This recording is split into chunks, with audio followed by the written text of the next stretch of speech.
China అధ్యక్షుడు Xi Jinping ఎక్కడ? ఇది ఒక అతిపెద్ద ప్రశ్న అండి. ఎందుకంటే ఇవాళ ప్రపంచంలో ఇన్ని సమస్యలకు కారకుడు జీ జిన్పింగ్. అదే మీరు భారత్ యొక్క పాయింట్ ఆఫ్ వ్యూ నుంచి చూసారు అనుకోండి, మనము ఇవాళ ఒక గ్లోబల్ లీడర్గా ఎదగడానికి జీ జిన్పింగ్ తీసుకున్న కొన్ని నిర్ణయాలు, అంటే మనము ఇంత ఇన్ఫ్లుయెన్షియల్ కంట్రీగా ఉన్నాము కదా.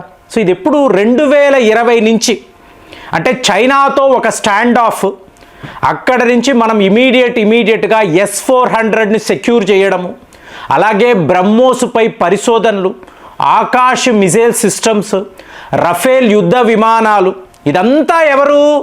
జీ జిన్పింగ్ మన పైన ఒక యుద్ధము ప్రకటిస్తాడా, సో వాడిని ఎలా ఎదుర్కోవాలి, చైనాను ఎలా ఎదిరించాలి.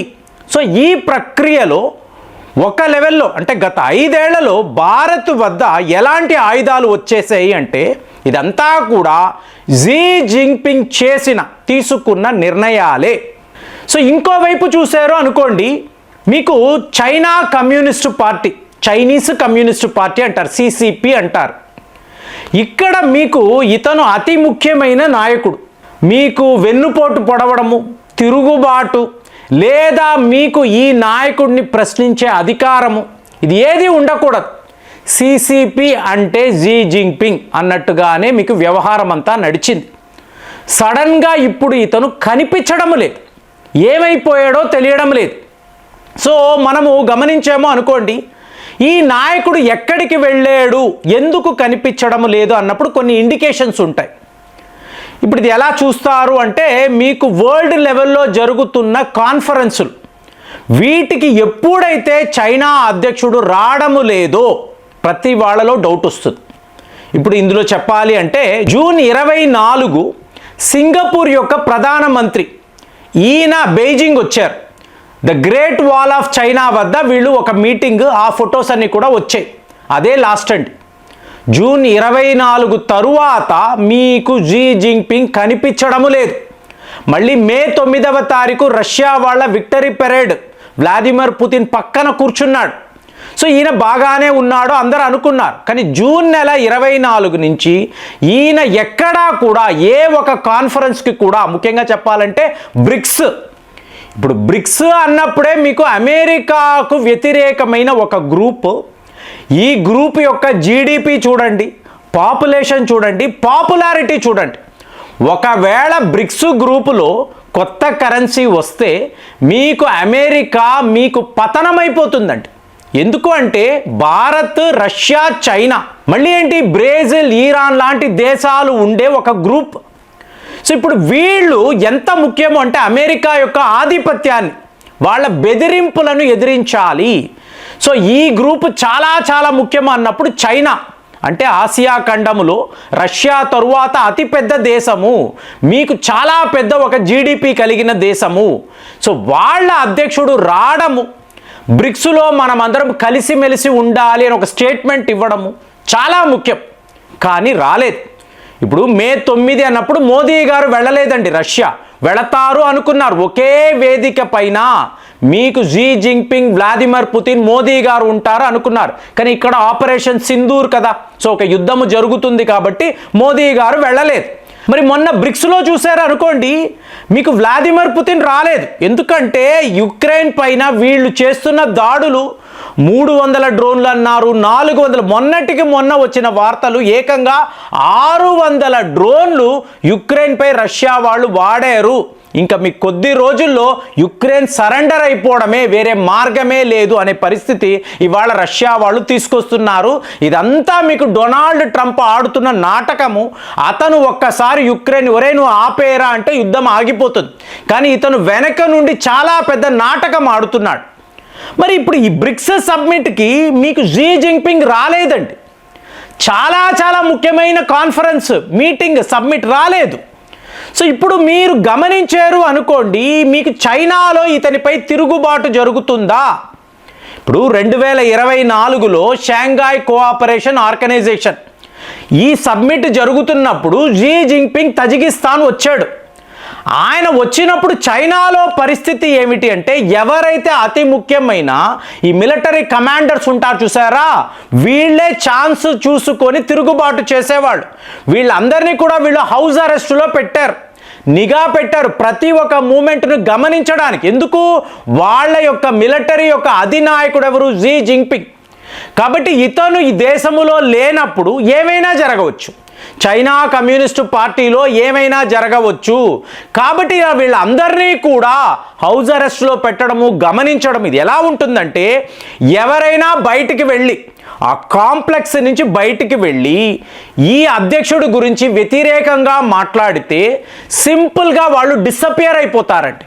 అదే పదవిలో ఉన్నారు అనుకోండి, వాళ్ళు ముందు శిక్షింపబడతారు, జైలుకు వెళతారు. ఇంకా ఎక్కువ చెప్పాలంటే వాళ్ళు మాయమైపోతారు. ఎక్కడికి వెళ్ళారు, ఎక్కడ ఉన్నారు ఎవ్వరికీ తెలియదు. ఇదే పరిస్థితి జీ జింగ్పింగ్కి కూడా జరగవచ్చు. ఎందుకంటే ఇప్పుడు చూడండి, చైనా యొక్క డిఫెన్స్ మంత్రి లీ షాంగ్ఫు అంటారు, అతనికి ఇదే జరిగింది. సడన్గా రాత్రికి రాత్రి ఈ వ్యక్తి ఎక్కడా ఏమైపోయాడు ఎవరికీ తెలియదు, అలా మాయమైపోయాడు. అలాగే మీకు చైనా యొక్క ఫారిన్ మినిస్టర్ క్వింగ్ గ్యాంగ్ అంటారు, ఇతను కూడా అంటే వ్యతిరేకంగా మాట్లాడినా, వ్యతిరేకంగా ఆలోచించినా, వీళ్ళ యాక్షన్లో ఎక్కడైనా మీకు సస్పీషియస్ యాక్టివిటీస్ కనిపిస్తే ఇమీడియట్గా వాళ్ళని పదవి నుంచి తీయడము కాదు, జైలులో పెట్టి శిక్షించడము కాదు, వాళ్ళని సింపుల్గా వీళ్ళు డిసపియర్ చేసేస్తారండి.